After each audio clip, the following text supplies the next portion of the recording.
Start झाला video.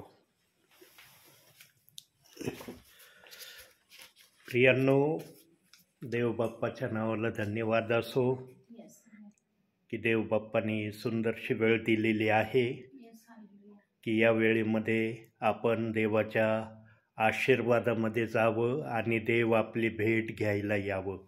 म्हणून आपण भक्तीचा आरंभ प्रार्थनेने करू आणि आपल्यामध्ये सिस्टर आहेत, सुरुवातीचे प्रार्थना करतील. Hallelujah, hallelujah. धन्यवाद येशू, धन्यवाद Yeshu. Hallelujah, hallelujah. Thank you Jesus. धन्यवाद येशू, धन्यवाद येशू. प्रभू परमेश्वर पित्या, या वेळेला, या समयाला आम्ही तुझ्या नावाला धन्यवाद देतो, तुझी स्तुती करतो आणि तुला गौरव देतो बापा. कारण तू गौरवाचा राजा आहे, तू दयेविषयी धनवान आहे माझ्या देवबापा. तू आमची ढाल, तू आमचं कवच, तू आमचं सामर्थ्य आहे माझ्या देवबापा. आणि खरोखर परमेश्वर बापा, तुझं वचन सांगतं जिथे दोघे किंवा तिघे तुझ्या नावात एकत्रित आहे त्यामध्ये तू आहे. होय प्रभू परमेश्वर पित्या, तुझी महान उपस्थिती आमच्या भक्तीमध्ये आहे, आमच्या स्तुती आराधनेमध्ये आहे माझ्या देवबापा, आणि आमच्या प्रार्थनेमध्ये आहे. म्हणून तुला धन्यवाद देते, तुझी स्तुती करते बापा. Thank you Jesus. हालेलुया. धन्यवाद येशू. परमेश्वर है तू, जगुधार है तू, सृष्टिकार चेता खुदा मेरा तू. परमेश्वर है तू, जगुधार है तू, सृष्टिकार चेता खुदा मेरा तू. अल्फा है तू, ओमेगा भी तू, सारे मंडल का बादशाह है तू. तू महान महान महान है, तू महान महान महान है तुझसा कोई नहीं. तू महान महान महान है, तू महान महान महान है तुझसा कोई नहीं. जिसने देखा यीशु तेरी ओर, पाएगा शिफा तुझसे वो. यहोवा राफा इलोहीम है तू, संग रहने वाला खुदा मेरा तू. जिसने देखा यीशु तेरी ओर, पाएगा शिफा तुझसे वो. यहोवा राफा इलोहीम है तू, संग रहने वाला खुदा मेरा तू. तू महान महान महान है, तू महान महान महान है तुझसा कोई नहीं. तू महान महान महान है, तू महान महान महान है तुझसा कोई नहीं. खरोखर परमेश्वरा, तू महान आहेस माझ्या देवबापा, तो अद्भुत आहेस माझ्या देवबापा. आणि खरोखर बापा, तुझ्यासारखा कुणीच नाही माझ्या देवबापा. ओठांचं फळ आणि आभारूपी यज्ञ आम्ही तुला सादर करतो माझ्या देवबापा. प्रभू परमेश्वरा, स्तुती आराधना तुला आवडते माझ्या देवबापा.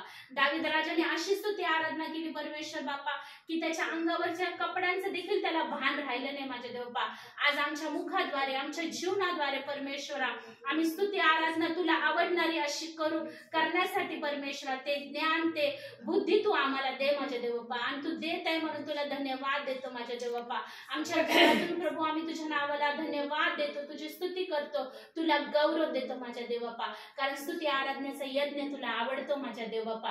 आणि स्तुती आराधनेद्वारे तू तुझ्या लेकरांवर खुश होतो माझ्या देवबापा. स्तुती आराधनेमध्ये तू विराजमान होतो माझ्या देवबापा. खरोखर प्रभू, आमचं स्तुती आराधना परमेश्वरा धूपाप्रमाणे तुझ्यापर्यंत पोहोचली जाऊ दे माझ्या देव बाप्पा। आज खरोखर प्रेम स्वर्गीय पिते आम्ही मनापासून तुझ्या आभाराने उपकार मानतो, तुझी स्तुती करतो माझ्या देव बाप्पा आणि तुला गौरव देतो बाप्पा। खरोखर तू महान आहेस माझ्या देव बाप्पा आणि तुझ्यासारखा कोणीच नाही माझ्या देव बाप्पा। तू आहेस तर आमचं जीवन आहे बाप्पा, अन्यथा तुझ्याशिवाय आम्ही हे जीवन जगू शकत नाही माझ्या देव बाप्पा, कारण तू आनंद, शांती, आशीर्वाद, विजय सर्व काही देणारा परमेश्वर आहे बाप्पा। तू यहोवा राफा आहे, तू यहोवा निसी आहे, तू यहोवा शालोम आहे, तू यहोवा अदोनाय आहे परमेश्वरा, तू यहोवा एल शदाय आहे प्रभू राजा आणि तू यहोवा इमॅन्युएल आहे आणि तू सदा संगती राहणारा परमेश्वर तू आमच्या बरोबर आहेस आणि तू आमच्यामध्ये आहेस म्हणून तुला धन्यवाद देते, तुझी स्तुती करते, तुला गौरव देते माझ्या देव बाप्पा। खरोखर परमेश्वरा पवित्र आत्म्याद्वारे तू आम्हाला चालवतोस माझ्या देव बाप्पा, त्याबद्दल तुला धन्यवाद देते माझ्या देव बाप्पा। खरोखर प्रभू तू पास्टरांना पुन्हा एकदा आमच्या कुटुंबामध्ये घेऊन आलास माझ्या देव बाप्पा, त्याबद्दल तुझ्या आभाराने उपकार मानते बाप्पा, सगळा गौरव तुला देते बाप्पा। खरोखर परमेश्वर बाप्पा पास्टरांचं येणं आणि जाणं तू आशीर्वादित करतोस म्हणून तुला धन्यवाद देते। ऑलरेडी परमेश्वर त्यांच्या कुटुंबाला त्यांना तो आशीर्वादित केलंस म्हणून तुझ्या आभाराने उपकार मानते बाप्पा।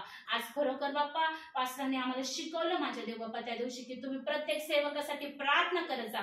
आज खरोखर बाप्पा आम्ही रोज आणि रोज प्रत्येक सेवकांसाठी प्रार्थना करतो बाप्पा आणि खरोखर बाप्पा त्या सेवकांद्वारे तुझं नाव उंचवलं जाऊ दे, अनेक लोक तुझ्या राज्यामध्ये येऊ दे बाप्पा आणि खरोखर बाप्पा तुझं तारण घोषित केलं जाऊ दे माझ्या देव बाप्पा आणि त्यांच्या जीवनाद्वारे तुझं आणि तुझं महान गौरव होऊ दे बाप्पा।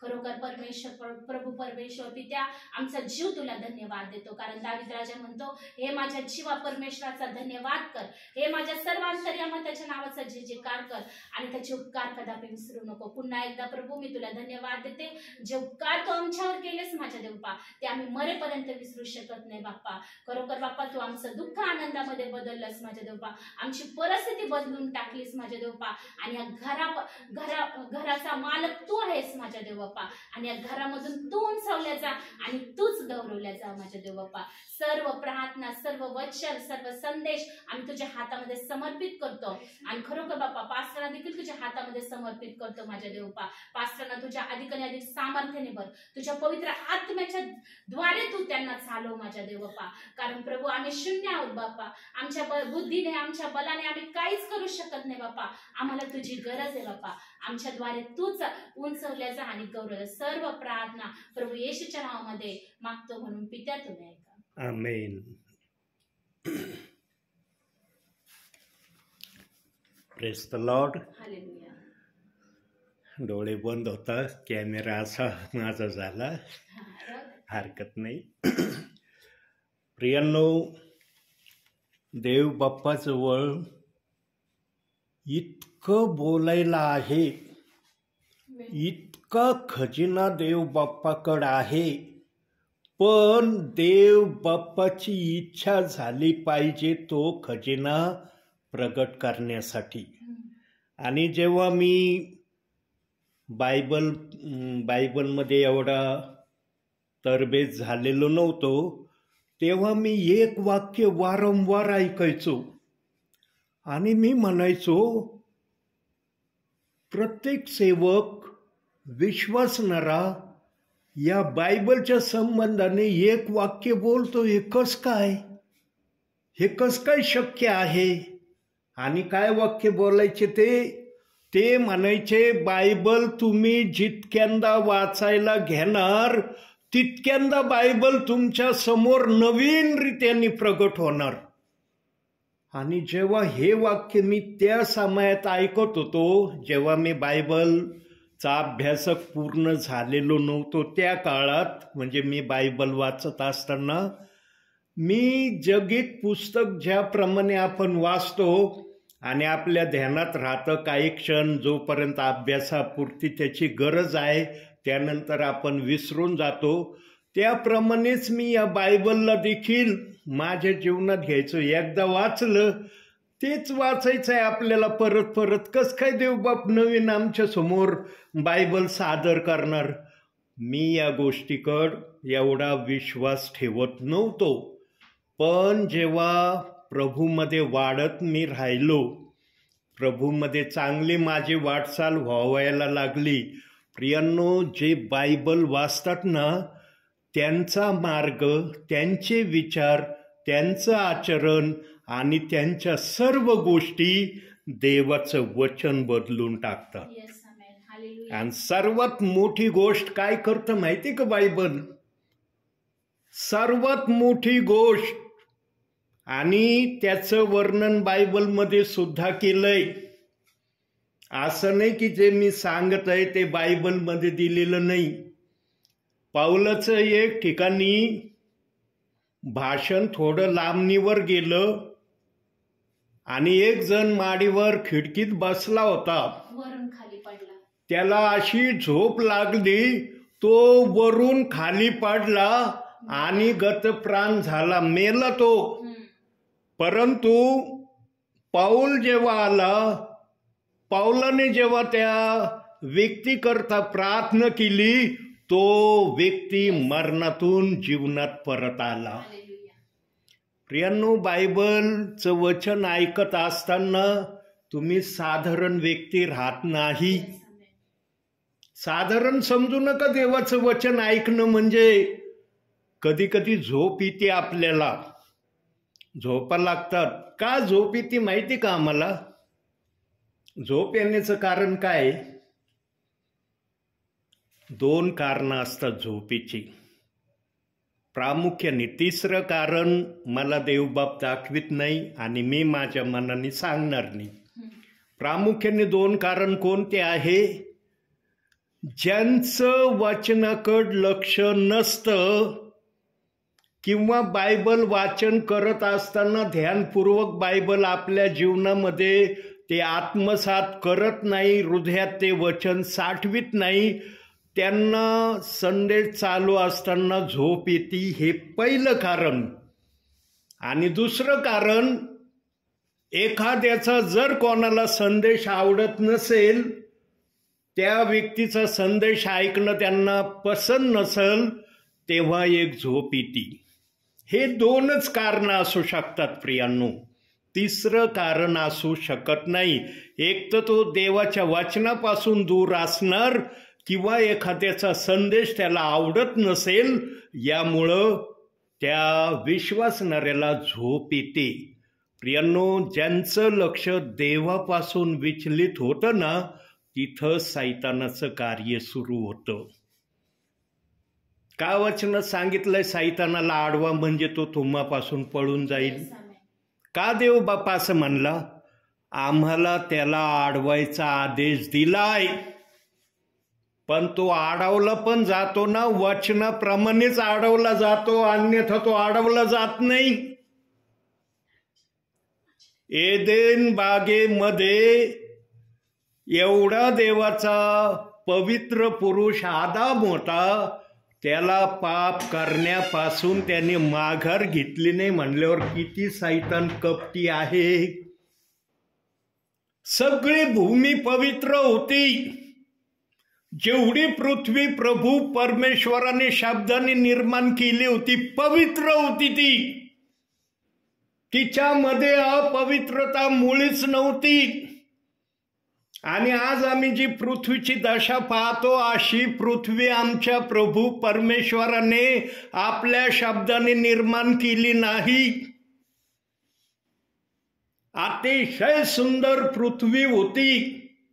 डोंगरांचा पण एक मनोहर असं दृश्य होतं.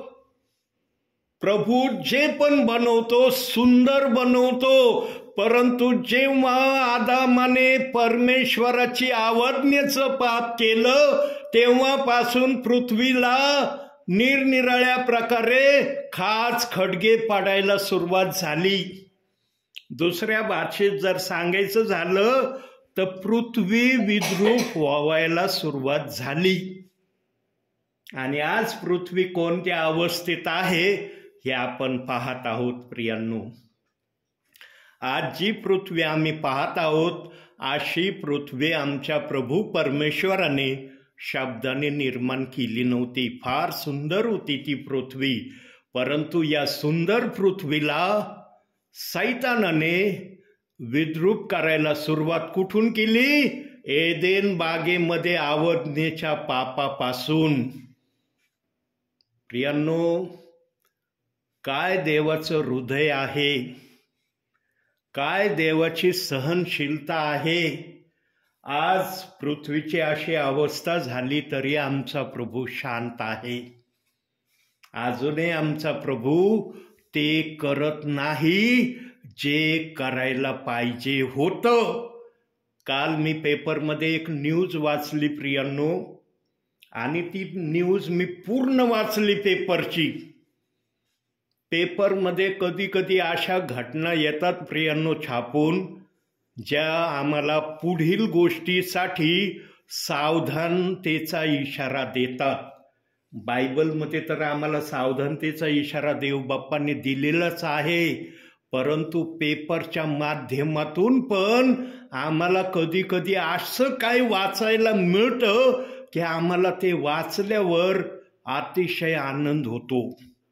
काल मी हेडिंगमध्येच वाचलं पेपरला, या जगाचा अंत कोणत्याही वेळेला होणार आहे. हेडिंग वाचलं मी, या जगाचा अंत कोणत्याही समयाला होणार अशा स्वरूपाचं हेडिंग होतं. आणि मग खाली वेगवेगळ्या प्रकारे त्याचे मुद्दे दिले होते 2-3 प्रकारामध्ये.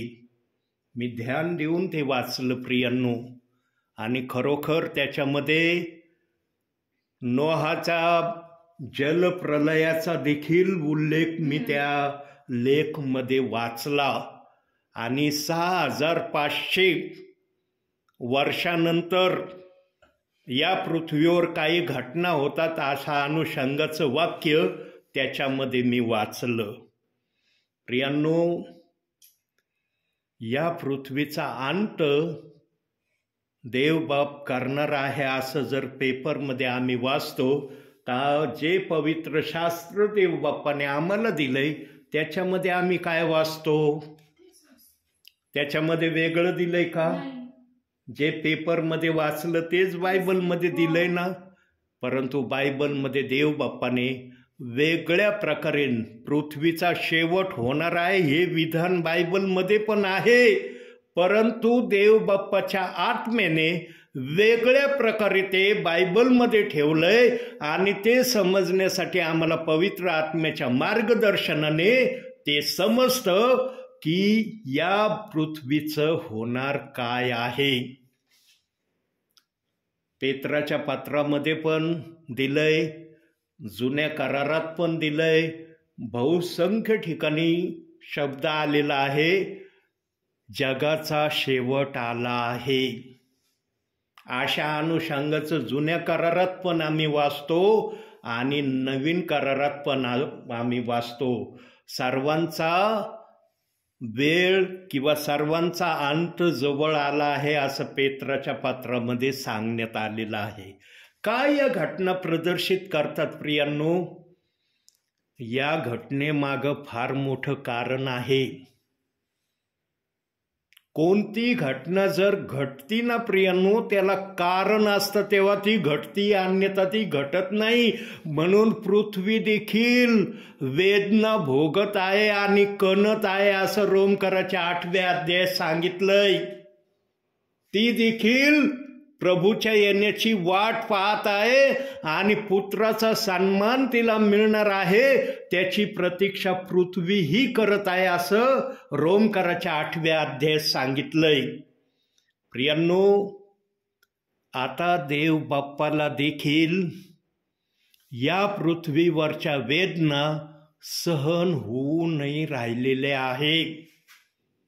कोठवर देव बाप्पाने वेदना सहन करायच्या प्रियांनो? पृथ्वीवर एक व्यक्ती आहे का? म्हणता येईल का पृथ्वीवर एक व्यक्ती आहे आणि एकाच व्यक्तीची वेदना प्रभू परमेश्वर सहन करतोय? करोडो लोक आहेत पृथ्वीवर.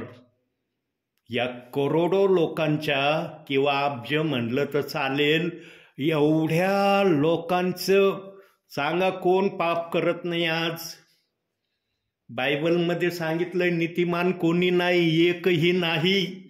जर देवाच्या आत्म्याने नीतिमान कोणी नाही, एकही नाही सांगितलंय, तर देवाने जो शब्द दिलाय तो शब्द खरा आहे. पण देवाने आम्हाला नीतिमान होण्याचा प्रयत्न करायला सांगितलेलं आहे. जरी नीतिमान कोणी नाही, पण आम्हाला नीतिमान होण्याची संधी देव बाप्पाने या पृथ्वीवर उपलब्ध करून दिलेली आहे. आणि आम्ही या संधीमध्ये यावं म्हणून आम्हाला पवित्र शास्त्र वाचणं गरजेचं आहे, की त्याच्यामध्ये जे सांगितलंय ते आम्ही वाचून आमच्या जीवनामध्ये सुधारणूक करावी. बायबल केवळ वाचण्यासाठी नाही, बायबल आपल्या जीवनाला सुधारण्यासाठी आहे. जो बायबल वाचून सुधरत नाही प्रियांनो, त्या व्यक्तीला सुधारण्याची दुसरी कोणतीच संधी नाही. शेवटची संधी सुधारण्याची देव बाप्पांनी दिलेली आहे पवित्र शास्त्र. म्हणून पवित्र शास्त्रामध्ये सगळ्या गोष्टी देव बाप्पांनी सांगितल्यात. आज्ञा पालन कर, प्रार्थना कर, शास्त्र वाचन कर. त्याच्यामध्ये ज्या ज्या घटना मी लिहिल्या आहेत, त्या शारीरिक असो या आत्मिक असो या सैतानाविषयी असो, त्या वाचून तू सावधान राहा. आम्हाला सर्वात मोठं काम देव बाप्पांनी काय दिलंय माहिती का? काय काम दिलंय? आता बोलताना विचारामधून बोललो. सर्वात मोठं काम दिलंय. आणि जो कोणी ते सर्वात मोठं काम करतो ना, तो जीवनामध्ये कधी अडखळला जाणार नाही. संकट येतील, संकट येणार नाही असं देवबाप म्हणत नाही, पण त्या संकटावर तो विजयी होणार. जसं आमच्या बहिणीने प्रार्थनेमध्ये सांगितलं, देव बाप्पा तो आमची परिस्थिती बदलली, आम्हाला आशीर्वाद दिले. जेव्हा मनुष्याची परिस्थिती बदलते तेव्हा देव बाप आनंदाचे उद्गार पण व्यक्तीच्या मुखातून प्रगट करतो. आम्हाला सर्वात मोठं काम काय दिले माहिती? सैतानाला आडवं व्हायचंय, म्हणजे तो आमच्या जीवनात अडखळण आणणार नाही, तो आमच्यापासून निघून जाईन. सांगितलं ना याकोबाचं पत्र 4 अध्याय 6 वचनात सांगितले ना, सैतानाला आडवा म्हणजे तो तुम्हापासून पळून जाईन. किती जण आडवीत येतात आज सैतानाला? प्रियांनो, सैतानाला टेम्पररी आडवायचं नाही. काय ऐकला शब्द तुम्ही? टेम्पररी सैतानाला अडवायचं नाही, परमनंटली सैतानाला अडवायचं. तेव्हा तो तुमच्यापासून पळून जाईल. आणि लक्षात ठेवा, मागील काही संदेशामध्ये मी सांगितलं, सैतान कोणत्याही ठिकाणी जायला परवानगी घेत नाही. बिना परवानगीचा तो हर ठिकाणी जातो. आणि मागील संदेशामध्ये एक वचन पण दाखवलं होतं, ते वचन पुन्हा आपण बघूया. योबाचं पुस्तक, कारण फार महत्त्वाचा शब्द आहे तो. अजून आपलं वचन स्टार्ट नाही झाला. 1 अध्याय 2 वचन वाचा. 2-3. त्याला 7 पुत्र व 3 कन्या झाल्या. सॉरी 2 अध्याय 2 आणि 3. परमेश्वर सैतानास म्हणाला, तू आता कुठून आलास? सैतानाने परमेश्वरास उत्तर केले, मी पृथ्वीवर इकडे तिकडे हिंडून फिरून आलो आहे. परमेश्वराने सैतानास विचारले, माझा सेवक इयोब याच्याकडे तुझे लक्ष गेले आहे काय? पहिलं वचन वाचा आता समजण्यासाठी. पुन्हा एक दिवस असा आला की त्या दिवशी देवपुत्र परमेश्वरासमोर येऊन उभे राहिले. त्याच्यामध्ये सैतान ही परमेश्वरासमोर येऊन उभा राहिला. काढली का परवानगी सैतानाने? नाही. विचारलं का त्याने, मी अशाशी सभा भरलेली तिथं जाऊ का? परमेश्वरा तू म्हणत असला तर जातो, तू जर म्हणला नाही जायचं तर मी मुळीच तिथं पाय देखील ठेवायला जाणार नाही. न सांगता तो त्या ठिकाणी हजर झाला. केवळ याच ठिकाणी सैतान हजर होता असं नाही. ज्यांचं जीवन वचनाप्रमाणे दिसत नाही त्या प्रत्येकाच्या माग मोहाचे जाळे, संकटाचे जाळे, क्रोधाचे जाळे, भांडणाचे जाळे किंवा अन्य काय त्याचे जवळ असते वाईट साधनं, ते सर्व घेऊन तो चढाई करतो. तो एकच प्रकारे माणसावर हल्ला करत नाही. जो हल्ला त्याला यशस्वी वाटतो की या व्यक्तीच्या जीवनामध्ये कार्य करेल, तो हल्ला केल्याशिवाय शैतान राहत नाही. मग तो कशाचाही असो. सर्वात जास्त मोहाच्या माध्यमातून शैतान विश्वासणाऱ्याला भुलवण्याचा प्रयत्न करतो. मोहामध्ये आम्ही कधीही पडू नये. आमचा देव आम्हाला मोहामध्ये कधीच ठेवत नाही. आमच्या देवबापाने ज्याला द्यायचं ठरवलं त्याला देऊन तृप्त करतो. आमचा देवबाप नुसतं आधांतरी बोलत नाही, आशेवर कोणाला ठेवीत नाही. हा एखाद्यावर जर संकट आले तर तो संकटामध्ये किती धीर धरतो, किती संकटाला सहन करतो, याची तपासणी करण्याकरता पण कधी कधी संकटे येतात. आणि त्या संकटाला अनुषंगून नीतिसूत्रामध्ये एक शब्द पण ठेवलाय. काय ठेवलाय बघूया तो एक शब्द. नीतिसूत्रे 24वा अध्याय 10वं वचन. फार महत्वाचा शब्द दिलाय त्या ठिकाणी.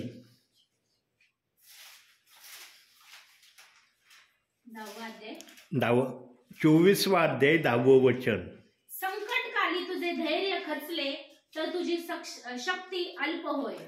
यासाठी कधी कधी आमच्यावर संकट येतात प्रियांनो. संकटामध्ये कधीच खचायचं नाही. संकटामध्ये जास्त बायबल वाचायचं, जास्त प्रार्थनेमध्ये राहायचं. आणि देवबापाने जे आम्हाला शिकवलंय किंवा आम्ही सेवकांकडून जे ऐकलेलं आहे, त्या गोष्टीचा संकटामध्ये उपयोग करण्यासारखा सुवर्ण अवसर कोणता नाही. पण बहुसंख्य जण संकटामध्ये अडखळले जातात. संकटामध्ये त्यांचं धीर सुटतो, धैर्य खचायला लागतं.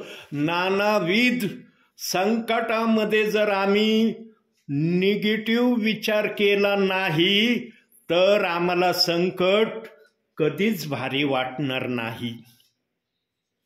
पण आम्ही संकटाला पॉझिटिव्ह विचारामध्ये घेतलं, मग आमचं प्रार्थनेपासून दूर जाणं होऊ शकतं. बायबल वाचण्यापासून आम्ही दूर जाऊ शकतो किंवा आम्ही आज्ञा पालनापासून पण दूर गेल्याशिवाय राहू शकणार नाही. म्हणून बायबलमध्ये सांगितलंय, नीतिमान व्यक्तीला या पृथ्वीवर काही अडखळण नाही. नीतिमान व्यक्ती समोर कोणतीही गोष्ट त्याच्या कार्यापेक्षा जास्त श्रेष्ठ होणार नाही. आणि नीतिमानाला कोणीही शब्द ताडण करणार नाही. बघा, अशा अनुषंगाचं वचन बायबलमध्ये दिलंय. आणि याच वचनावर आज आपला संदेश आहे. काढूया आपण यशायाचं पुस्तक 50वा अध्याय 8वं वचन. बघा काय लिहिलंय त्या ठिकाणी.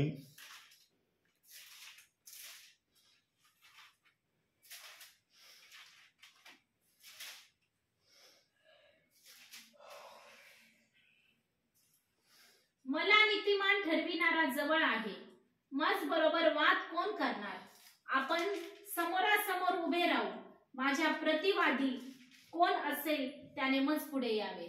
बघितलं, नीतिमान जर आम्हाला ठरवणारा परमेश्वर असेल तर तुम्हाला कोणत्याही गोष्टीचा अडखळण नाही.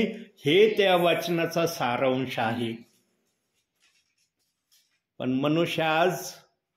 मनुष्याकडूनच नीतिमान शब्द ऐकायचा उत्सुक झालेला आहे. मग त्या नीतिमानाचा शब्द ऐकण्यासाठी कोणत्याही थरापर्यंत जाण्याची मनुष्य आज कुचराई करत नाही. परंतु हीच प्रक्रिया मनुष्याने देवासमोर नीतिमान होण्यासाठी केली तर देवाकडून आशीर्वाद मिळाल्याशिवाय राहणार नाही.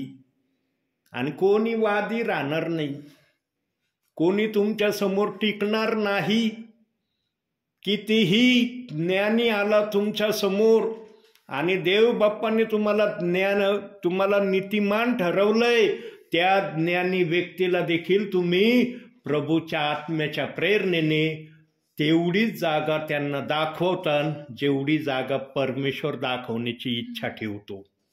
तुम्ही आपल्या मनाने काही करू शकणार नाही, पण नीतिमान होण्यासाठी सर्वप्रथम आमच्यात पवित्र आत्मा असणं गरजेचं आहे. पवित्र आत्मा आहे तर सगळ्या गोष्टी आहे. पवित्र आत्मा नाही ना तुमच्याजवळ, तुम्ही काही करू शकत नाही. तुमची बुद्धी बायबलच्या वाचनापेक्षा श्रेष्ठ नाही. तुम्ही कितीही बुद्धिमान असले, देवाच्या वाचनापेक्षा तुम्ही जास्त स्वतःला बुद्धिमान ठरवू शकणार नाही. जर बायबलच्या वाचनापेक्षा तुम्ही बुद्धिमान जर ठरले गेले तर मग देव बाप्पाचं वचनाला काय महत्व राहील का? प्रियांनो, देव बाप्पाने एक मर्यादा ठेवलेली आमच्या बुद्धीला, पण त्या मर्यादेच्या बाहेर बुद्धीने जाऊ नये. मर्यादेच्या पुढं पवित्र आत्म्याचं कार्य सुरू होतं. जिथं आमची बुद्धीची सगळी सहनशीलता समाप्त होती, त्या ठिकाणापासून पवित्र आत्म्याची सहभागिता आमच्यामध्ये सुरू होते. पण तो पवित्र आत्मा आमच्यामध्ये असणं गरजेचं आहे. आणि पवित्र आत्मा फक्त 3 गोष्टीच्या माध्यमातून एखाद्या विश्वासणाऱ्याबरोबर, सेवकाबरोबर कायमस्वरूपी राहण्याची इच्छा ठेवतो. पवित्र आत्मा टेम्पररी येत नाही बरं का, लक्षात ठेवा. पवित्र आत्मा कधीही टेम्पररी येत नाही. बघा, पवित्र आत्मा येण्याचं प्रमाण काढूया आपण. इफिसकरास पत्र 1 अध्याय 13-14. बघा पवित्र आत्मा कसा येतो. 1 अध्याय 13-14. तुम्ही हे सत्याचे वचन म्हणजे तुमच्या तारणाची सुवार्ता ऐकल्यानंतर त्याच्यावर विश्वास ठेविला आणि नीच जनांच्या मुक्तीसाठी आपल्या वचनाचा विसर, हे नाही पास्टर वचन, आपल्या वचनाचा विसार असा जो देव केलेला पवित्र आत्मा याचा शिक्का देवाच्या महिम्याची स्तुती व्हावी म्हणून तुम्हास मिळाला. ज्या दिवशी आम्ही देवाचं सत्य वचन ऐकतो, देवाचं सत्य वचन बर का, देवाच्या सत्य वचनाला देखील देव बाप्पाने बायबलमध्ये प्रकट केलंय. आज बहुसंख्य जणांना माहिती नाही बायबलचं सत्य वचन. बायबलचं सत्य वचन सर्वांना माहित असतं ना, तर बायबलच्या वाचनाची निंदा झाली नसती. कोणीही बायबलच्या वाचनाला दोष लावला नसता. पाऊलाने देखील सत्य वाचनाची सुवार्ता सांगितली. पाऊल स्वतः प्रेषितांच्या कृत्यामध्ये सांगतो आणि रोमकराच्या 16व्या अध्यायामध्ये सुद्धा तो सांगतो. आम्ही जी तुम्हाला सुवार्ता सांगितली त्याच्या विपरीत सुवार्ता जर कोणी तुम्हाला सांगेल त्याच्यापासून तुम्ही सावध राहा, असं पाऊलाने स्वतः रोमकराच्या पत्रामध्ये 16व्या अध्यायाच्या 17व्या वचनामध्ये बोललाय. म्हणजे पाऊलाने देखील खरी सुवार्ता ऐकलेली आहे. त्याने खरी सुवार्ता ऐकली म्हणून त्याने खरी सुवार्तेचं वचन ठेवलंय. म्हणून मी सांगतो ना तुम्हाला नेहमी, आडात असलं तर पावऱ्यात येणार, आडात नसलं ना कुठूनच पावऱ्यात येणार नाही. तुम्ही कितीही पावरे आडात टाका, आडामध्ये पाणी असलं तर पावऱ्यात येईल, पण आडात पाणी नसलं ना, शेकडो काय हजारो पावरे सोडा आडामध्ये, एकामध्येही पाणी येणार नाही. तसंच आध्यात्मिक जीवनाचं आहे. तुमच्या जवळ जर देवाचं सत्यवचनाची सुवार्ता आहे तर ही सुवार्ता तुम्ही निरनिराळ्या ठिकाणी जाऊन सांगायला घाबरणार नाही. आणि पवित्र आत्मा सत्यवचन सांगायला कदापि घाबरत नाही. पवित्र आत्म्याला अनफड काय आणि ज्ञानी काय, कारण पवित्र आत्म्याला माहिती आहे चालवणारा मी आहे. म्हणून ज्ञान्यांना लाजवण्यासाठी त्याने मूर्खाची निवड केली. दिलंय ना 1 कोरिंथी 1:27 वचनामध्ये. का म्हटलं असं? कारण प्रभू परमेश्वराचा आत्माच सर्व काही करायला समर्थ आहे हे त्या ठिकाणी दाखवायचं आहे. न तर ज्ञानी लोक लाजवले जातील का? पण लाजवले जाणार आहे असं वचन सांगतं. का सांगतं? कारण पवित्र आत्म्यापेक्षा कोणीच मोठा नाहीये. पवित्र आत्म्याला जो अधिकार आहे तो अधिकार कोणालाच नाहीये असं ते वचन त्या ठिकाणी सांगत आहे. वचन वाचणे आणि वचन समजणे या 2 गोष्टी आहेत प्रियांनो.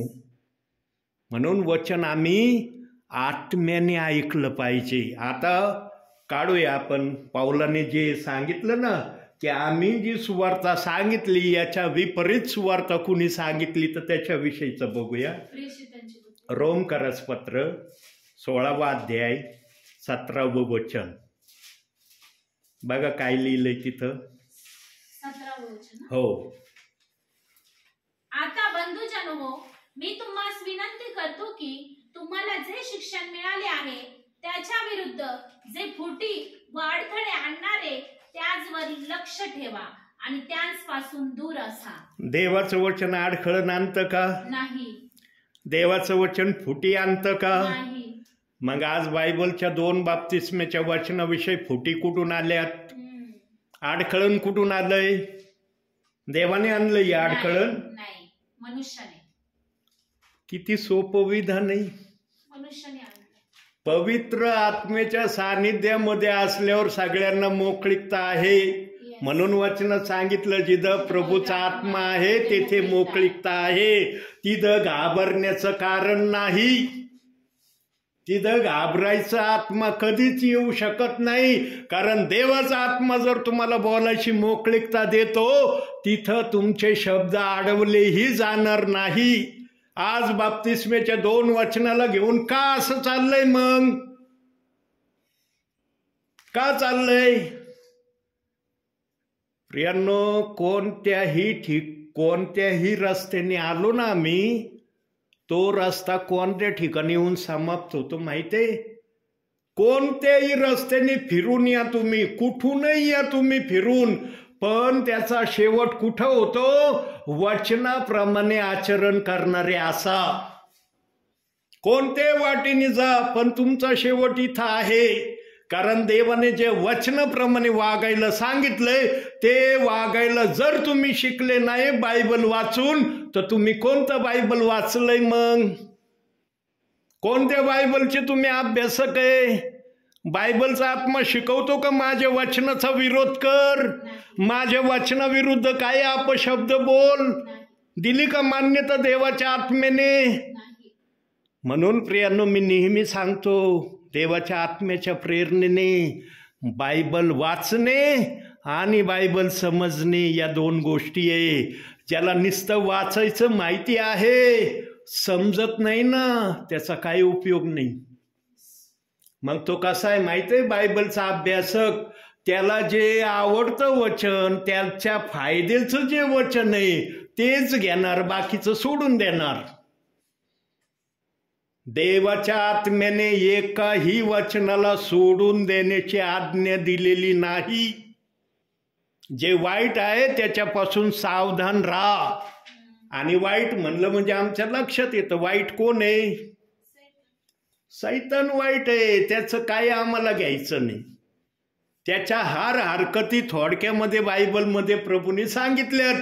त्याच्यापासून आम्ही सावध राहायचं. पण जे आमच्या भावी जीवनासाठी शारीरिक आणि आत्मिक दोन्ही जीवनासाठी उपयोगी आहे ते आम्ही घ्यायचं आणि त्याप्रमाणे चालायचं. आणि बायबलच्या आत्म्याने कोठेही बायबलच्या वचनाला तुम्ही दोष लावा, हे वाक्य हे वचन बायबलमध्ये ठेवलेलं नाही. दाखवावं बायबलमध्ये कुठं दिलंय का की तुम्ही वचनाला दोष लावा, वचनाच्या विरोधात बोला. प्रियांनो, देव बाप्पाची कोड्याची भाषा तुमची बुद्धी समजू शकेल का? समजू शकेल का देवाच्या कोड्याची भाषा? देवाने 2 बाप्तिस्मेचे वचन ठेवले पण एक घ्यायला सांगितला. कळली का भाषा? विश्वासणाऱ्यांना जर ही भाषा कळली असती तर विरोध आलाच नसता वचनाचा. भाषा कळली नाही म्हणून 2 फेत आलेत. तुमचा फेत हाय का हाय सांगा प्रथम. आमच्यासारखा असलं ना मग तुम्ही आमचे, आमच्यासारखा फेत नसला मग तुम्ही नाहीत आमचे बरं का, तुम्ही डायरेक्ट नरकाचे आहेत. मग इतका कटू शब्द वापरलाय, डायरेक्ट नरकाची भाषा दिलंय का बायबलमध्ये असं की या वाचनाला घेऊन मी नरकाची भाषा बोलतो? बघा मनुष्याने काय शब्द आणलेत. म्हणून एखादा सेवक आत्म्याच्या प्रेरणेने येतो आणि आत्म्याची भाषा बोलतो. पेत्र निडर होता बर का, निडर होता, निडर. आणि देवाला ना निडर सेवक हवेत, असे लुचपुचे सेवक नकोयत, घाबरणारे सेवक नकोयत, मनुष्याचं तोंड पाहून संदेश देणारे सेवक नको आहेत प्रभूला. प्रभूला आत्म्याने बोलणारा सेवक हवा आहे.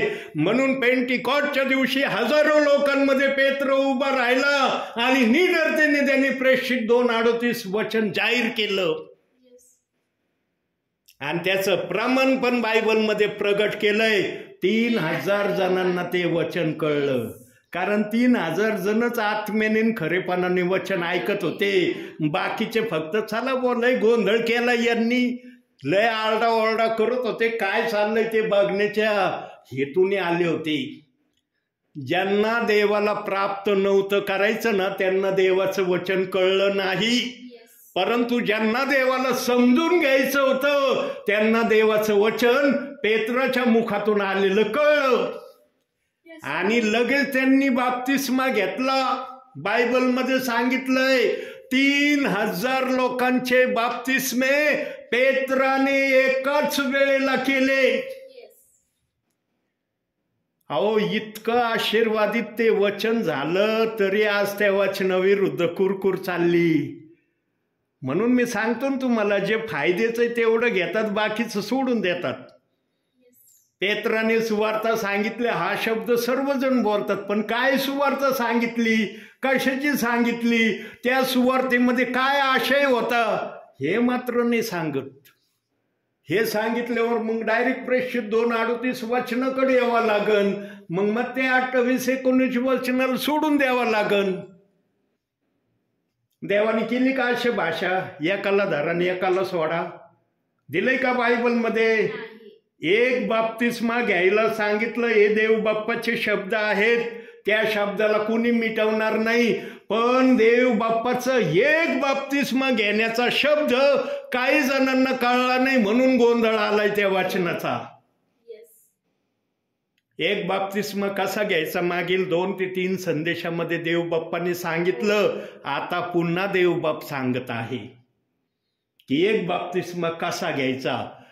मत्ते 28-19 जर बाप्तिस्मा तुम्ही घेतलेला असेल, तो बाप्तिस्मा डुबून एकदा घेतल्यानंतर पुन्हा तुम्हाला तो बाप्तिस्मा घ्यायची परवानगी नाही.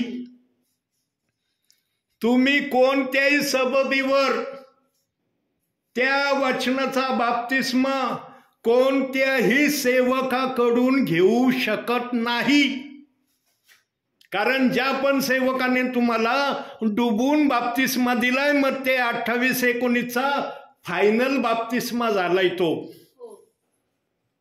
आणि मग तो एक झालाय. मग इकडं प्रेषित 2:38 वचनाकडे आलं ना हाही बाप्तिस्मा एकच वेळेस घ्यायला सांगितलाय. 1 आणि 1 2 नाही बनत. इथं बेरीजाची प्लसची खून केली जात नाही. 1 + 1 2 नाही बनत. इकडचा एक घ्यायचा, प्रेषितांची कृत्याचा 2 अध्याय 38व्या वचनाचा एकदा घ्यायचा. 1 आणि 1च बाप्तिस्मा होतो. देव 2 म्हणत नाही. म्हणून देव बाप्पाने 2 वचन ठेवले. 1 बाप्तिस्मा घ्यायची का आज्ञा दिली? या प्रकारे विश्वासणाऱ्याने बाप्तिस्मा घ्यावा अशी देव बाप्पाच्या आत्म्याची इच्छा आहे. पण किती जणांजवळ हा देवाचा आत्मा आहे बोलणारा? देवाचा आत्मा बोलणारा असला पाहिजे तर वचन समजन. पेंटिकॉस्टच्या दिवशी पेत्राजवळ तो आत्मा होता जो अग्नीच्या जिभांनी उतरलेला होता आणि त्याने जे पेत्राला बोलायला सांगितलं धाड धाड पेत्र बोलला. घाबरत नाही बोलला. अरे ही व्यक्ती काय म्हणतील, ती व्यक्ती काय म्हणतील आणि ही व्यक्ती माझ्यासाठी काय विचारात पडली? बिलकुल नाही. आर्यपार वचन सांगितलं आणि 3000 लोकांना ते आर्यपार वचन समजलं आणि ते आले पेत्राकड. म्हणले, पेत्रा तुझा भाषण संदेश ऐकून आमच्या मनात चुटपुट व्हावायला लागली. आमचं हृदय उलथ पालथ व्हावायला लागलंय. काय करावं आम्ही? मग पेत्र म्हणला, प्रभू येशू ख्रिस्ताच्या नामाने बाप्तिस्मा घ्या, पवित्र आत्म्याचं दान तुम्हाला मिळणार. ते म्हणले का आम्ही घरी जातो, आई बापांना विचारतो आणि मग येतो पुन्हा आणि मग आम्ही या वचनाचा बाप्तिस्मा घेण्याचं तुला सांगतो? ताबडतोब त्यांनी बाप्तिस्मा घेतला. ताबडतोब, वेळ लावला नाही त्यांनी बाप्तिस्मा घ्यायला. म्हणून देवाचं वचन आलं, तुम्ही नीतिमान आहात असं देव जर म्हणतो तर तुमच्या बरोबर वाद घालणारा कोण?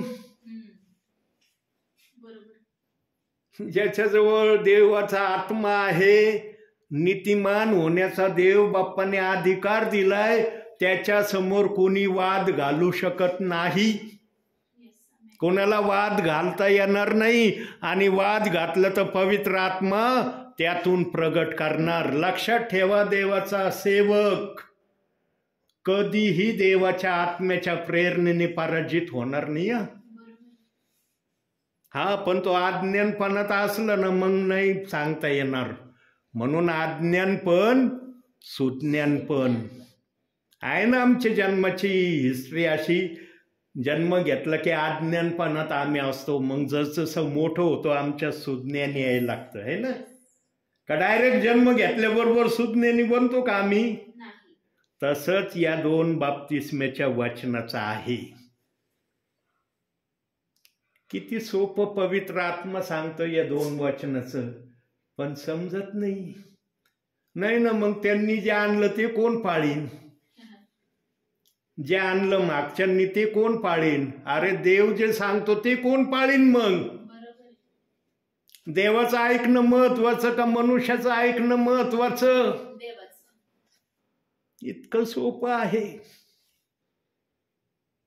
सरळ वाट सोडली ना एखाद्याने, वाकड्या वाटा कधी त्याला सरळ होऊ देणार नाही. त्याने किती सरळ व्हायचा प्रयत्न केला ना, वाकड्या वाटा त्याला कधी सरळ रस्त्यावर येऊ देणार नाहीत. पण काही जण अशा आहेत की वाकड्या वाटातून सरळ वाटेवर येतील. ही देव बाप्पाची ठरवून ठेवलेली योजना आहे. म्हणून बायबलमध्ये कोड्यामध्ये काही वचन प्रभूंनी ठेवलेत. देवाने सर्वांना निवडलेला शब्द दिलेला नाही बायबलमध्ये. कुठंच देवाचा आत्मा म्हणला नाही सर्व निवडलेले आहे. निवडलेले फक्त देव बाप्पाला माहित आहेत कोण आहे. आणि निवडलेले वचनाप्रमाणे आचरण करणारे जर दिसले, समजून घ्यायचं तो निवडलेला आहे. निवडलेल्या ओळखण्याची खूणगाठ पण देवाने सांगून ठेवली. जो वचनाप्रमाणे आचरण करतो तो निवडलेला आहे. आणि वचनाप्रमाणे आचरण करणारा बायबलच्या कोणत्याही वचनाला दोष लावित नाही. देवाचं आत्म्याचं वचन आहे ते. काही जणांनी त्या वचनाला इतक्या खालच्या पातळीला घेऊन जाण्याचा प्रयत्न केलाय ना की त्या वचनाची किंमतच शून्य करण्याचा प्रयत्न केलाय. अहो, देवाचं वचन शून्य कधी होईल का? ज्या देवाच्या आत्म्याने वचन लिहिलं ते शून्य होईल का कोणासाठी? प्रियांनो, जेव्हा माणूस आपली हद्द सोडून देतो ना वचन ऐकण्याची, तेव्हा त्या व्यक्तीला त्या वचनाचं महत्त्व समजत नाही. पण आम्ही ते वचन जर पवित्र आत्म्याच्या अनुषंगाने विचार केला ना, पवित्र आत्मा कधीच त्या वचनाचं महत्त्व एखाद्याच्या विश्वासणाऱ्याच्या मनातून कमी करणार नाही. म्हणून आत्म्याचा व्यक्ती वेगळा, शारीरिक बुद्धीचा व्यक्ती वेगळा. आत्म्याचा व्यक्ती कधीच वचनाला दोष लावणार नाही, कदापि लावणार नाही. त्याने अज्ञानपणात दोष लावला ना, देव बाप त्याला सुधारण्याची संधी देतो. आता बघूया, एक वचन काढूया आपण जरा पटपट. आपण जाऊया वचनातून. नहूमचं पुस्तक काढायचं. योनाच्या नंतर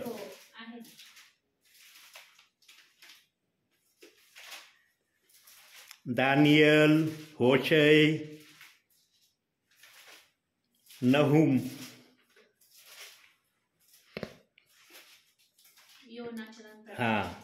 बघा आता नहुमी मिखाच्या नंतर आलं. पहिला अध्याय 13वं वचन वाचा.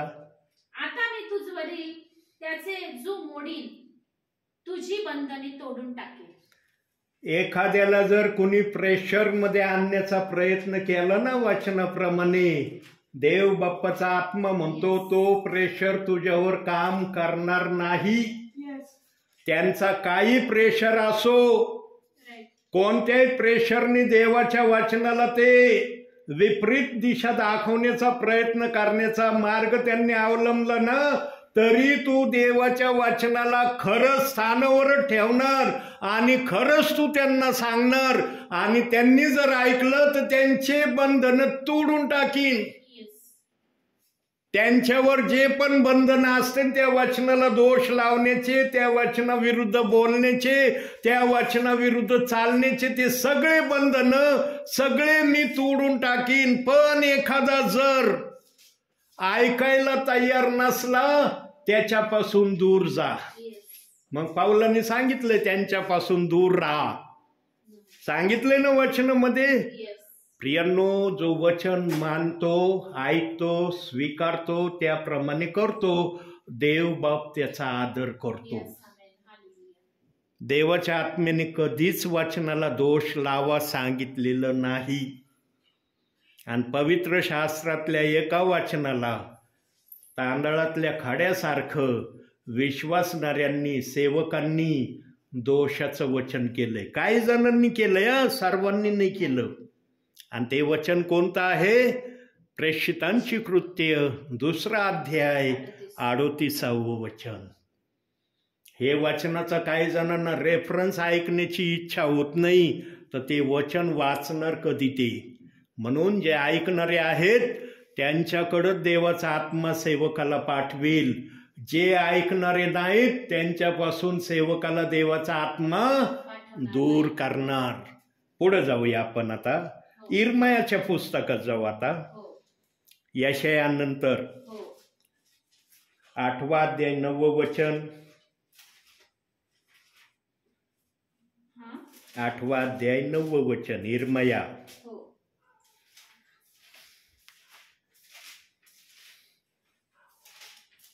पटपट काढा शास्त्र. 8वा अध्याय 9वं वचन. शहाणे लज्जित होतात, त्यांची त्रेधा उडून ते पकडले जातात. पहा, परमेश्वराचे वचन जे धिक्कारतात त्यांच्यात शहाणपण कुठचे असणार. बघितलं किती सरळ भाषेत देव बाप्पांनी सांगितलंय. जे देवाचे वचन धिक्कारितात त्यांच्यामध्ये शहाणपण कोठचे असणार. आता हे देव बाप्पांनी त्यांच्या शहाणपणाविषयी शब्द उच्चारलाय, मी नाही उच्चारित. म्हणून देवाच्या आत्म्याने या वचनावरून कळतं की बायबलच्या कोणत्याही वचनाला दोष लावण्याचा अधिकार मनुष्याला दिलेला नाही. आणि जो दोष लावतो त्याला मग वचन सांगतं त्याच्यामध्ये शहाणपण कुठलं असणार. आमच्यामध्ये शहाणपण आहे ना देवापासून मिळालेलं असावं. म्हणून शलमोनाला देवापासून शहाणपण मिळालं होतं. आणि शाबाच्या राणीला विश्वास नाही बसला. ती म्हणले, अरे परमेश्वर स्वतः मनुष्याला शहाणपण देतो, मी कसं काय मान्य करू. मी ऐकण्याने मान्य करणार नाही.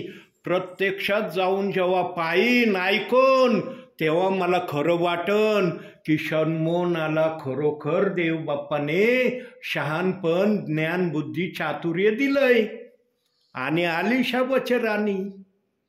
आणि तिने जेव्हा शलमोनाच्या मुखातून ऐकलं तेव्हा तिने मान्य केलं की शलमोनाला देव बाप्पाने शहाणपण दिलंय.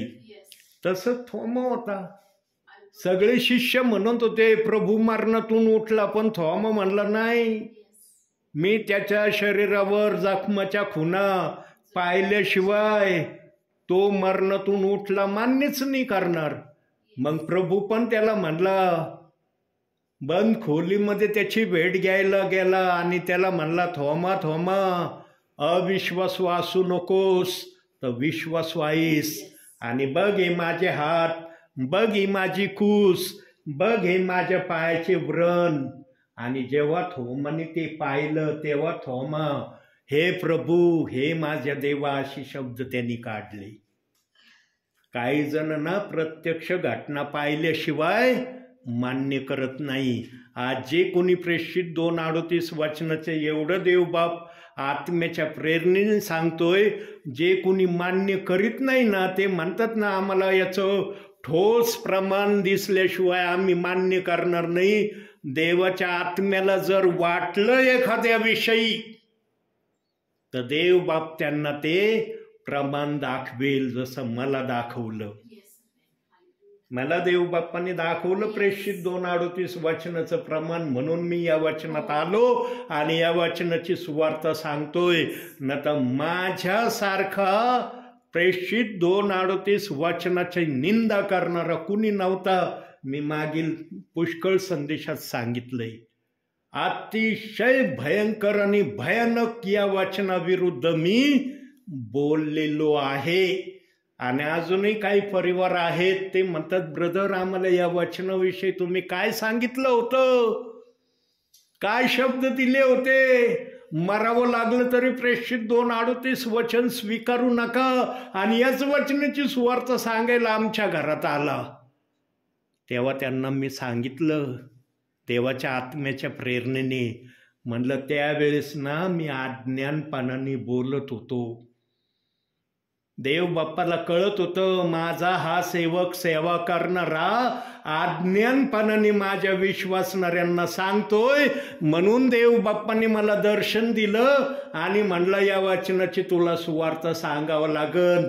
आणि जर ही सुवार्ता नाही सांगितली तर तुझं पृथ्वीवरचं आयुष्य यशाया 8:20 वचनाप्रमाणे असणार. कोणत्याही समयाला तू जगातून काढून घेतला जाणार आहे. आणि मी आज जोडून म्हटलं, प्रभू मला काढून घेऊ नको, मला तुझी सेवा आत्म्याने खरेपणाने करायची आहे. म्हणून देवाने माझा तो शब्द त्या समयात ऐकला, म्हणून आजपर्यंत मी सेवा करतोय. देवाने मान्य केलं नसतं ना 2007ला हा शब्द, तर मी जगामध्ये आजच्या समयाला असतो का नसतो मला माहीत नाही. पण मी प्रामाणिकपणे देव बाप्पा समोर शब्द सांगितले. म्हणलं देव बाप्पा मला माहीत नव्हतं हे वचन किती पवित्र आहे. मला जे माहिती मिळाली होती त्या माहितीप्रमाणे मी या वचनाला अति खोलवर जाऊन या वचनाची खोलवर निंदा विश्वासणाऱ्यांना सांगितली. पण देव बाप्पाने माझी क्षमा केली, म्हणून मी ही सेवा करतोय. देव बाप्पाने क्षमा नसतीने केली तर कदाचित मी या वचनाची घोषणा केली नसती, सुवार्ताही सांगितली नसती. आणखी पुढील वचनात जाऊ. आता हेच केलाच्या पुस्तकात जाऊ. 7वा अध्याय काढूया, 3रं वचन.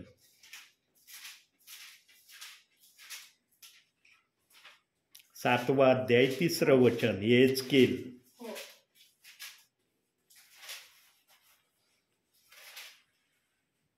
आता तुझा अंत आला आहे, मी आपला संताप तुझवर भडकवीन, तुझ्या करण्याप्रमाणे तुझा न्याय करीन व तुझ्या सर्व अमंगळ कृत्याचे प्रतिफळ तुला देईन. जो कोणी देव बाप्पाच्या वचनाला दोष लावायचं थांबविणार नाही, त्यांच्यासाठी शब्द आहे की तुझ्या मंगळ कृत्याप्रमाणे तुझा न्याय मी करणार आहे.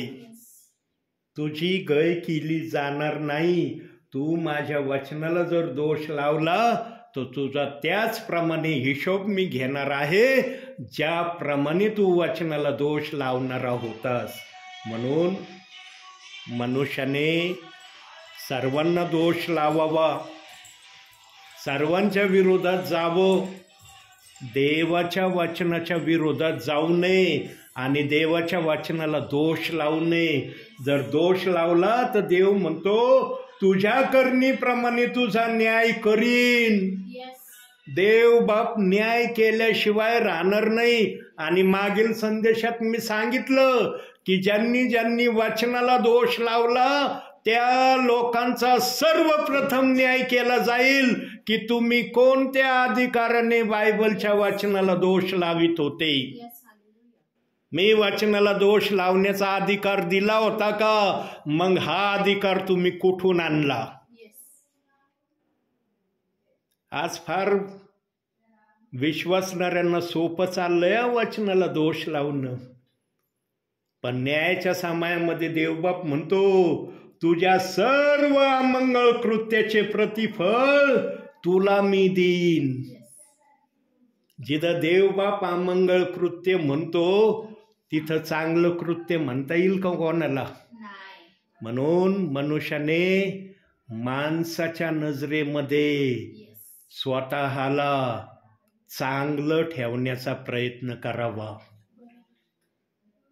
जो माणसाच्या नजरेमध्ये केवळ चांगलं बनण्याचा प्रयत्न करतो पण देवाच्या नजरेमध्ये चांगला बनण्याचा प्रयत्न ठेवीत नाही, त्या विश्वासणाऱ्यांचा न्याय हमखास होणार आहे. आणि त्याच्यामध्ये जर वचनाला दोष लावणारा असला मग तर विचारायची बाबच राहत नाही, गोष्टच उरत नाही कोणती. आज फार सोपं चाललंय वचनाला दोष लावणं. काही भडकावगिरी केली जाते, काही शब्द वचनाविरोधात बोलले जाते. देवाने एकाही वचनाला त्याच्या विरुद्ध बोलण्यासाठी परवानगी दिली नाही. देवाचा आत्मा देवाच्या वचनाच्या विरोधात बोलन का? म्हणून आत्मा आत्म्याच्या विरोधात कधी काही बोलणार नाही असं वचन सांगतं. आणि प्रियांनो, आम्ही वचन मानणारे असावे, वचनाप्रमाणे करणारे असावे. आता शेवटच्या वचनाकडे जाऊया. इर्मयाचं पुस्तक काढूया, 8वा अध्याय 4थं वचन, शेवटचं वचन, 4थं वचन. परमेश्वर म्हणतो, आणखी त्यास सांग, कुणी पडला तर पुन्हा उठत नाही काय? कुणी बहकला तर पुन्हा वळत नाही काय? कुणी पडला तर उठत नाही का? ह्या वचनाला देवाच्या आत्म्याने कशा प्रकारे ठेवलंय वचनामध्ये माहित आहे? जो कुणी बायबलच्या वचनाला दोष लावतो तो देवाच्या नजरेमध्ये पडलेला आहे. देवाच्या आत्म्याने बायबलच्या वचनाला दोष लावायची परवानगी दिलेली नाही. प्रगटीकरण 22वा अध्याय 18-19 वचनामध्ये प्रतिबंध केलेला आहे वचनाला लावायचा. तरी विश्वासणारे सेवक काही जण वचनाला दोष लावित आहे. आणि जे वचनाला दोष लावतात ते पवित्र आत्म्याच्या नजरेमध्ये पडलेले आहेत. आणि देवबाप म्हणतो कुणी पडला तर उठत नाही का? मी वचनाला दोष लावणारा होतो, पण जेव्हा मी उठलो तेव्हापासून वचनाला दोष लावायचं सोडून दिलं आणि ज्याला दोष लावित होतो ज्या वचनाला, त्याच वचनाची सुवार्ता घोषणा मी आज पूर्ण अहमदनगर जिल्ह्यात आणि अहमदनगर जिल्ह्याच्या बाहेर करतोय. प्रियांनो, जो जेवढा वाईट असतो ना तेवढा प्रभूच्या नजरेमध्ये तो चांगला असतो. ही देवाची परिभाषा आहे. जो विश्वासणारा देवाच्या नजरेमध्ये अतिशय वाईट असतो ना, देव बाप त्याच्याकडूनच आपली सेवा करून घेतो. मी पण प्रेषित 2:38 वचनाची भयंकर वाईट निंदा करणारा होतो. म्हणून देवाने मला याच वचनाची, प्रेषित 2:38 वचनाची सेवा घोषणा करण्याची संधी दिली, त्याचा मी लाभ उचलित आहे. मी बकलो होतो पण जागेवर आलो. प्रियांनो, कोणत्याही विश्वासणाऱ्याने देव बाप्पाने मला प्रत्यक्ष दर्शन द्यावं तर मी ऐकल, अशा मागणीपर्यंत आपलं मन कठीण करू नये. सुवार्ता ऐकल्यानंतर त्याने किमान ते वचन वाचून प्रार्थना तर करू शकता ना तुम्ही आपल्या खोलीमध्ये. तुम्ही जाऊ नका इकडं तिकडं, तुमच्याजवळ बायबल आहे, उघडा बायबल, प्रेषितांची कृत्य 2 अध्याय 38 वचन काढा, वाचा, डोळे बंद करा, प्रभूला म्हणा, प्रभू हे वचन काय मला समजावून सांग. या वचनाच्या विरोधात मी बोलतोय, या वचनाला मी मानित नाही, या वचनाच्या विरोधात माझ्या मनात निरनिराळे वाईट विचार येतात, काय करू मला सांगतो या वचनाविषयी. विश्वासाने जर देव बाप्पाला हाक मारली ना, आमचा देव पण विश्वासू आहे, तो तुम्हाला उत्तर दिल्याशिवाय राहणार नाही. पण जर म्हणले ना, अरे कोणत्या तरी सेवकाने सांगितलं म्हणून मी करतोय, कोणाच्या सांगण्याने जर केलं तर देव बाप उत्तर देईल याची मी शाश्वती गॅरंटी देत नाही. पण तुम्हाला या वचनाची गरज आहे, हे वचन समजणं तुमच्यासाठी गरजेचं आहे. अशा अनुषंगाने देव बाप्पाकडे प्रार्थना करताल तर देव बाप पण उशीर करणार नाही तुम्हाला उत्तर द्यायला. कोणाच्या सांगण्याने करण्याचा प्रयत्न केला ना, त्याला यश येईल याची गॅरंटी नाही. पण स्वतःच्या मनाने ऐकल्यानंतर अरे मला गरज आहे याची, मी असं करणार, असं जर विचार केला तर देव बाप पण उत्तर दिल्याशिवाय राहणार नाही. म्हणून कोणी पाडला तर पुन्हा उठत नाही का, हा शब्द प्रभू बोललाय. आणि पुढं काय म्हणला, कुणी बहकला तर तो वळत नाही काय. देव बाप्पाची शेवटची इच्छा आहे या भूतलावरच्या विश्वासणाऱ्यांसाठी की त्यांनी पडण्याच्या स्थितीत राहू नये, तर त्यांनी स्वीकारण्याच्या स्थितीमध्ये यावं. म्हणून या वचनाची सुवार्ता आजही सांगितली जात आहे. आता कोणत्या ठिकाणी ही सुवार्ता सांगण्यासाठी देवाचा आत्मा देवाच्या सेवकाला नेतो हे महत्त्वाचं आहे. ज्या ठिकाणी देवाचा आत्मा मला म्हणतो जा, त्याच ठिकाणी मी या वचनाची घोषणा करतोय. ज्या ठिकाणी देवबाप माझं जात नाही त्या ठिकाणी मी पण जात नाही. प्रियांनो, धन्य ते प्रियजन आहेत की ज्यांची आठवण देव बाप्पाला येते आणि तो त्यांना भेटायला जातो. प्रियांनो, प्रभू परमेश्वराचं या भूतलावर परिवारामध्ये सेवकाच्या माध्यमातून भेटायला जाणं सोपं समजू नका. आणि विशेष करून प्रेषितांची कृत्ये 2 अध्याय 38 वचनाची घोषणा करणारा सेवक अति मौल्यवान आहे प्रभूच्या नजरेमध्ये. सांगा, माझ्या खेरीज येतंय का कुणी हे वचन सांगायला तुम्हाला? तुम्ही म्हणू शकता का पगारे पास्टर तुमच्या व्यतिरिक्त पण एखादे सेवक विश्वासणारे येतात आणि आम्हाला वचन सांगतात? देव बाप ज्यांना संधी देतो ना त्यांच्याकडून सेवा करून घेतल्याशिवाय राहत नाही. आणि देवाकडे मी विनंती केली, देव बाप्पा तुला ज्यांना भेटायचं त्यांना भेटायला मी गेल्याशिवाय राहणार नाही. देव मला जिथं जा म्हणतो तिथंच मी जातो. आणि मी मागील संदेशात सांगितलं होतं की या भूतलावर मी एक विश्वासणारा जर प्रेषित 2:38 वचनाप्रमाणे तयार केला ना, मला न्यायाच्या समयामध्ये देव बाप्पाला म्हणायला कुठली अडचण होणार नाही. मी तुझ्या वचनाची सुवार्ता सांगितली आणि या सुवार्तेला ऐकून एक विश्वासणारा का होईना तुझ्या राज्यासाठी मी तयार केला. म्हणून प्रियांनो, देव बाप्पाने मत्ते 18:14 वचनात सांगितलेलं आहे, त्या वचनाप्रमाणे जर मी देव बाप्पाची सेवा करत आहे तर मला म्हणता येतं की मी देवाची सुवार्ता आत्म्याने खरेपणाने सांगतोय. प्रियांनो, देव बाप्पाला मोठा जनसमुदाय पण तेवढाच महत्वाचा आहे जेवढा एक विश्वासणारा देवाच्या राज्यात येणारा आहे. म्हणून देव बाप्पाने आपल्या वचनाला योग्य प्रकारे बायबलमध्ये ठेवलंय. प्रियांनो, तुम्ही धन्य आहात की देव बाप तुम्हाला भेटायला येतो. नुसता भेटायला येत नाही तर वचन तुम्हाला ऐकायला मिळतंय. होतं का माहिती मी येणार आहे? केला होता का फोन? मी येणार आहे सिस्टर, रेडी राहा. म्हणजे काय तुम्हाला चावल लागन, अरे पगारे पास्टर रस्त्याने कोणत्याही समयाला आमच्या घरात येणार, आम्हाला वचन ऐकायला मिळणार. कारण देवाच्या इच्छेने मी करतो ना, म्हणून देवाचा आत्मा माझ्या मुखातून बोलतोय. म्हणून प्रियांनो, या शब्दाला आपल्या जीवनामध्ये उतरवण्याचा प्रयत्न करा आणि या वचनाप्रमाणे स्वतःला तयार करण्यासाठी प्रेषितांची कृत्य 2 अध्याय 38 वचन वाचत जा, प्रार्थना करत जा. म्हणून आजच्या या छोट्याशा संदेशातून देव बाप तुम्हाला आणि मला भरपूर आणि भरपूर आशीर्वाद देव. आमेन.